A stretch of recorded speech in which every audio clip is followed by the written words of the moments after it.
Hi everyone, அனைவரும் இப்பொழுது 2025 எவ்வாறு இருக்கும் என்பதை ஆவலுடன் எதிர்பார்த்து காத்து கொண்டிருக்கிறோம்.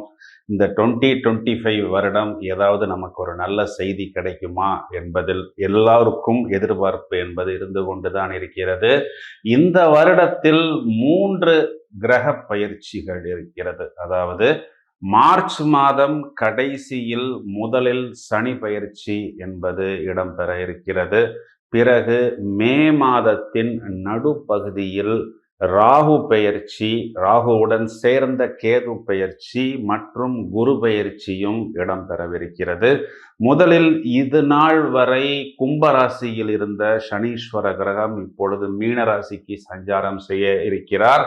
மீனராசியில் இருக்கக்கூடிய இந்த ராகு என்ற கிரகம் எதிர் திசையில் கும்பராசியை நோக்கி வரவிருக்கிறார். இந்த பக்கம் கன்னி ராசியில் இருக்கக்கூடிய இந்த கேது என்ற கிரகம் சிம்ம ராசிக்கு வர இருக்கிறார். பிறகு குரு பயிற்சியின் பொழுது இது நாள் வரை ரிஷபராசியில் ஜென்ம குருவாக இருந்த குரு பகவான் மிதுன ராசியில் அமர்ந்து தனது சொந்த வீட்டை, அதாவது தனுர் ராசியை சமசப்தம பார்வையாக பார்க்க இருக்கிறார். இந்த பயிற்சிகள் ஒவ்வொன்றும் ஒவ்வொரு ராசிக்கும் என்ன தாக்கத்தை கொடுக்க போகிறது என்பதை இப்பொழுது நாம் விரிவாக காண இருக்கிறோம்.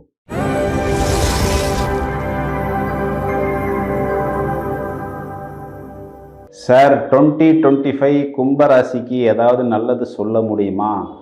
ஒரு பக்கம் கும்பராசிக்கு 7.5 சனி நடு சனின்னு சொல்கிறாங்க. இன்னொரு பக்கம் 2ஆம் இடத்துல ராகு, தவளை தன்வாயால் கெடும், இவர்களே வார்த்தையை கொடுத்து மாட்டிக்கொள்வார்கள் என்று சொல்கிறார்கள். இன்னொரு பக்கம் அஷ்டமத்தில் கேது, அது துரத்திக்கிட்டே வரும். ஒரு பிரச்சனை முடிஞ்சால் அடுத்த பிரச்சனை, அது முடிஞ்சால் அடுத்த பிரச்சனை, தொடர்ச்சியாக பிரச்சனைகள் வரும்னு சொல்லிக்கிட்டே இருக்கிறாங்க. ஒரு பக்கம் அர்த்தாஷ்டம குரு, அஷ்டம குருவில் பாதி எஃபெக்டு இந்த அர்த்தாஷ்டம குருங்கிறாங்க. சனியும் எங்களுக்கு அனுகூலமாக இல்லை, ராகு கேதுவும் அனுகூலமாக இல்லை, குருவும் அனுகூலமாக இல்லை. சரி, கும்பராசிக்கு ராசி அதிபதி சனியே 12ஆம் வீட்டுக்கு விரயஸ்தானத்துக்கு அதிபதியாகி வந்துடுறாரு. யோகக்காரகன்னு சொல்கிறாங்க. புதன் பஞ்சமஸ்தானத்துக்கு அதிபதி, அவர் ஏதாவது நல்லது செய்வாருன்னு பார்த்தா அவர் தான் அஷ்டமஸ்தானத்துக்கும் அதிபதின்றாங்க. பாக்யாதிபதி சுக்கிரன் அனுகூலமாக வரும்னா அவர் தான் பாதகாதிபதியாகவும் வருங்கிறாங்க.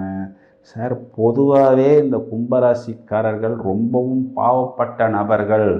காலச்சக்கரத்துக்கு 11ஆவது ராசி லாபம்னா ஒருத்தங்க என்ன சொல்கிறாங்க, அது பாதகஸ்தானத்துக்கும் அதிபதியாகவும் வந்துடுதுன்னு சொல்கிறாங்க. ஒன்றுமே தேர்ற மாதிரியே இல்லையே சார். அவிட்ட நட்சத்திரமாக இருக்கட்டும், பூரட்டாதி நட்சத்திரமாக இருக்கட்டும், சதய நட்சத்திரமாக இருக்கட்டும், அதுவும் எங்களுக்கு என்னென்ன பிரச்சனைகள் இந்த சதய நட்சத்திரத்தில் சனி சஞ்சாரம் செய்யும் பொழுது இப்படியெல்லாம் பிரச்சனைகள் வருமா என்று நான் எதிர்பார்க்கவே இல்லை என்று வருத்தப்படக்கூடிய நபர்கள் நிறைய பேர் கும்பராசிக்காரர்கள் கதறி சிதறி பீஸாக மாறிவிட்டார்கள் என்பதுதான் நிதர்சனமான உண்மை. அதாவது ஒரு வேலை சம்பந்தமாக ஒரு டிரான்ஸ்ஃபர் கிடச்சிருக்கோம், அப்போ தான் பையனை கொண்டு போய் ஸ்கூலில் சேர்த்துருப்பாங்க, பொண்ணை கொண்டு போய் ஸ்கூலில் சேர்த்துருப்பாங்க. எல்லாத்தையும் பேக்கப் பண்ணி உடனே வேறு ஊருக்கு போக வேண்டிய சூழ்நிலை. அங்கே போனால் ஒரு நல்ல வீடு கிடைக்கல, ஒரு நல்ல வாகனம் இல்லை, குழந்தைகளுக்கு ஒரு நல்ல கல்வி இல்லை.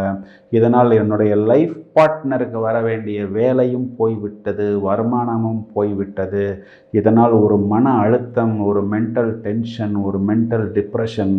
எதுக்கு எங்களுக்கு கோபம் வருதுங்கிறது எங்களுக்கே தெரியாத ஒரு சூழ்நிலை. ஒரு கடன் வாங்கித்தான் வாழ்க்கையை நகர்த்த வேண்டும் என்ற ஒரு நிலைமையில் நாங்கள் மாட்டிக்கொண்டோம். ஏதாவது ஒளி இருக்கா?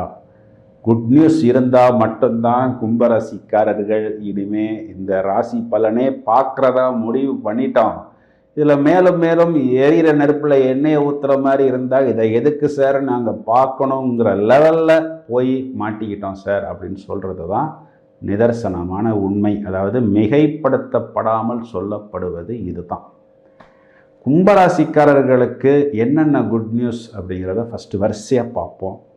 முதல்ல 7.5 சனியில் நடு 2.5 முடிஞ்சிருச்சு, இப்போது கடைசி 2.5 தான் வருது. இந்த ஃபஸ்ட்டு 5 வருஷத்துக்கு என்ன நெகட்டிவ் எஃபெக்ட் இந்த 7.5 சனி கொடுக்குமோ அதில் ஒரு 25% தான் கடைசி 2.5 கொடுக்கும்.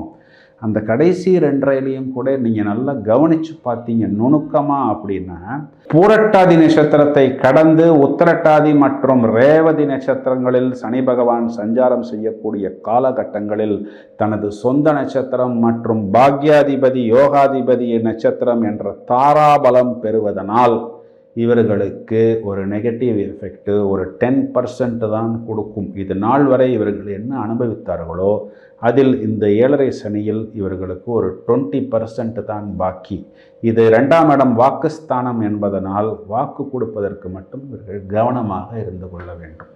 மேலும் இவர்கள் ஒரு கமிட்மெண்ட் ஃபினான்ஷியலாக கொடுக்கிறார்கள் என்றால் அல்லது ஒரு பொது சபையில் பேசுகிறார்கள் என்றால் நமது வார்த்தைகள் மற்றவர்களை பாதிக்காத ஒரு விதத்தில் இவர்கள் தங்களை பார்த்து கொள்வது புத்திசாலித்தனம். ராசிக்கு ராகு வருகிறதே, இந்த ஜென்ம ராகு நமக்கு ஒரு பிடிவாதத்தை கொடுக்கும், ஒரு வைராக்கியத்தை கொடுக்கும், ஒரு தீவிரத்தை கொடுக்கும். எந்த ஒரு விஷயமாக இருந்தாலும் அதன் எக்ஸ்ட்ரீமுக்கு செல்வது, நீயா நானா, இதை நான் விடப்போவதில்லை, இதனை முடியும் வரை நான் தூங்க மாட்டேன், அதற்காக எந்த ஒரு வலியையும் என்னால் தாங்கிக் கொள்ள முடியும், எனது உடலை வருத்தி மனதை வருத்தி அனைத்து காயங்களையும் எடுத்துக்கொண்டு இறுதியில் என்னால் வெல்ல முடியும் அப்படிங்கிறது தான் இந்த ராசியில் வரக்கூடிய ராகு. புது புது தொடர்புகள், யோசனைகள், விரிவாக்கம், விஸ்தாரம், மேனிஃபெஸ்டேஷன், மல்டிப்ளிகேஷன், இது நாள் வரை தட்டாத கதவுகளை தட்டுவது, இது நாள் வரை எட்டாத சிந்தனைகள் எனது புத்திக்கு எட்டுவது, மேலும் மேலும் இந்த அதுக்கும் மேல் என்று சொல்வதைப் போல் அடுக்கிக் கொண்டே போகலாம். இந்த ராகு ப்ளஸ்ஸும் கொடுக்கும் மைனஸும் கொடுக்கும். ஆனால் குருவின் பார்வையில் வந்து அமர்வதனால் பூரணமாக வடிகட்டப்பட்ட விட்டு, அதாவது ஃபில்டர் செய்யப்பட்டு விட்டு ப்ளஸ்ஸை மட்டும்தான் கொடுக்கும். எனவே நீங்கள் உங்களது விஷயங்களை ஆக்கப்பூர்வமான சிந்தனைகளில் உங்களுக்கு அபிவிருத்தி கொடுக்கக்கூடிய விஷயங்களில் பூரணமாக ஈடுபட்டு, சார் சிஏ எக்ஸாம் 3 அட்டம்ப்ட் எழுதினேன், கிளியர் பண்ண முடியல, இந்த அட்டம்ப்டில் கிளியர் பண்ண முடியும், என்னால் சிவில் சர்வீசஸ் எக்ஸாம் கிளியர் பண்ண முடியும் என்ற ஒரு வைராக்கியத்துடன் உங்களது பிடிவாதத்தை உங்களது கல்வியில், உங்களது போட்டியில், உங்களது முயற்சியில், உங்களது தேர்வில் காண்பித்து எங்கே நீங்கள் தோற்றீர்களோ, இவர்களால் முடியுமா என்று உங்களை ஏளனமாக பேசியவர்கள் முன்பு இவர்களால் மட்டும்தான் முடியும், மேலும் ஒரு முன்னுதாரணமாக இவர்களால் மற்றவர்களையும் வழி நடத்த முடியும் என்று பூரணமாக உங்களது ஆற்றலை நீங்கள் எடுத்து காண்பிக்கக்கூடிய ஒரு காலகட்டம். தொழில் சம்பந்தப்பட்ட விஷயங்களில் புது யுக்திகள், இப்படியும் என்னால் யோசிக்க முடியும், இதன் மூலம் வெற்றி பெற முடியும், எப்படியும் எதையும் என்னால் சாதிக்க முடியும் என்ற ருத்ரதாண்டவம் ஆடக்கூடிய காலகட்டமாக வருகிறது. சார், உங்களுக்கு இருந்த அந்த அர்த்தாஷ்டம சனி, உங்களுக்கு இருந்த அந்த அர்த்தாஷ்டம குரு விலகி பஞ்சமஸ்தானத்தில் குரு வந்து அமர்ந்து ராசியை பார்ப்பது மட்டுமல்லாமல் பாக்யஸ்தானத்தையும் லாபஸ்தானத்தையும் பார்ப்பதனால் உங்களுக்கு பாக்கியம் என்பது ஏறிக்கொண்டே இருக்கும். லாபம் என்பது கிட்டத்தட்ட 5 வருடமாக சிதறி போன இந்த கும்பராசிக்காரர்கள் இப்பொழுதுதான் லாபத்தை முதல் தடவையாக பார்க்க போகிறார்கள். வரக்கூடிய அந்த லாபத்தை வைத்து படிப்படியாக ஒவ்வொரு கடனையும் இவர்கள் அடைப்பார்கள், மேலும் வெற்றி கொடி நாட்டுவார்கள். 7ஆம் இடத்தில் கேது வருகிறது. கொஞ்சம் இது 2-3 விஷயத்தை கவனமாக பார்த்துக்கணும். ஃபுட்டு சம்மந்தப்பட்ட விஷயம், அடிவயிறு சம்மந்தப்பட்ட விஷயம், ரொம்பவும் சாத்வீகமான உணவுகள் எடுத்துக்கொள்வது, இரவு நேரங்களில் குறிப்பாக ரொம்ப oil food, spicy food avoid பண்ணுவது. 7ஆம் வீட்டு என்பது களத்திர ஸ்தானம். எனவே திருமணத்துக்காக காத்திருக்கக்கூடிய நபர்களுக்கு இந்த வரக்கூடிய வரன் கண்ணை மறைக்கும். ஏதாவது ஒரு ஃபால்ஸ் ப்ரொபோசல் கொடுப்பார்கள். அதாவது அந்த மணமகனோ அந்த மணமகளோ இல்லாத ஒரு விஷயத்தை இருப்பதாக சொல்வார்கள். பிறகு அங்கே போய் பார்க்கும் பொழுதுதான் அவர்கள் நம்மளை ஏமாற்றுகிறார்கள் என்று தெரிய வரும். எனவே சந்தர்ப்பம் சூழ்நிலையை அனுசரித்து வரக்கூடிய வரன்களை கவனமாக பார்த்து கொள்ளுங்கள். திருமணம் ஆனவர்களாக இருந்தால் கணவன் மனைவி ஒற்றுமையில் பெரிதாக பிரச்சனைகள் வராது. இருந்தாலும் கொஞ்சம் சின்ன சின்ன விரிசலும் கருத்து வேறுபாடுகளும் ஒருவர் மற்றவரை காயப்படுத்தாமல் பத்திரமாக பார்த்து கொள்வது புத்திசாலித்தனம்.